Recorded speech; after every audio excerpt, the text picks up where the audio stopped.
এই যে last finishing এরকম হয়েছে। আমি জলটা একদম শুকিয়ে দিয়েছিলাম, কারণ আলুটা বড় বড় রেখেছিলাম বলে একটু জলটাও দিয়েছি। তো আলুর এরকম বানিয়েছি, বেশ ভালোবাসে। তা ওকে টিফিন দিয়েছি, সঙ্গে একটা ডিমও দিয়েছিলাম। ও শুধু শুধু খেতে পায় না, সকালবেলা খিদে পায় না। রেডি হয়ে তাড়াতাড়ি বেরিয়ে গেল। আমি করবো সকাল। তারপরে ওর ব্যাগটা টিফিনটা ওই বলে নিজে তো নিয়ে যায় না, আমাকেই বলে নিয়ে যেতে। ব্যাগ টিফিন সব আমিই দিয়ে আসলাম, কারণ ও বাইকটা বার করে তো সঙ্গে করে নিয়ে যেতে পারে না, ওই জন্য আমি দিয়ে আসি। চলো দিয়ে আসি। তো দিয়ে আসার পরে আমি ঘরে, এবারে ও বাইক বার করছিল। বাইক বার করে মানে এমন একটা জায়গায় মানে বাইকটা রাখা হয় না, খুব রিস্কি হয়ে যায়। এই জায়গাটা খুব একটু চুরি চামারি হয়, ওই জন্যেই মানে ভয় লাগে। অনেক দিন পরে তাও এখানে এটা ছিল না, ওরা মানে আমি রেন্টে থাকি তো অনেক এদের বলে করে এটা করা হয়েছে।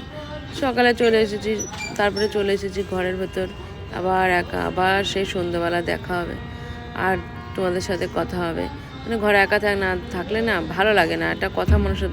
ছাদে গেছি, তারপরে গিয়ে দেখি এই দুজনে মিলে খেলা করছে, কেক কাটছে আর এই খাইয়ে দিচ্ছে ওকে খাইয়ে দিচ্ছে। আমরাও এরকম ছোটোবেলা করতাম।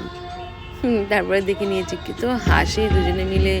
একজন বলছে দেখ দেখ পেছনে দেখ পেছনে দেখ, ও সে কি হাসি দুজনে মিলে। তা আমারও ভালো লাগলো যে সকাল সকাল উঠে দুজনের খেলা দেখলাম আর আমার পুরনোর কথা মনে পড়ে গেল। আর এদিকে আমাদের এখানে একটা স্কুল আছে, স্কুলের মাঠে খেলা হচ্ছে, তো এসবই দেখছিলাম।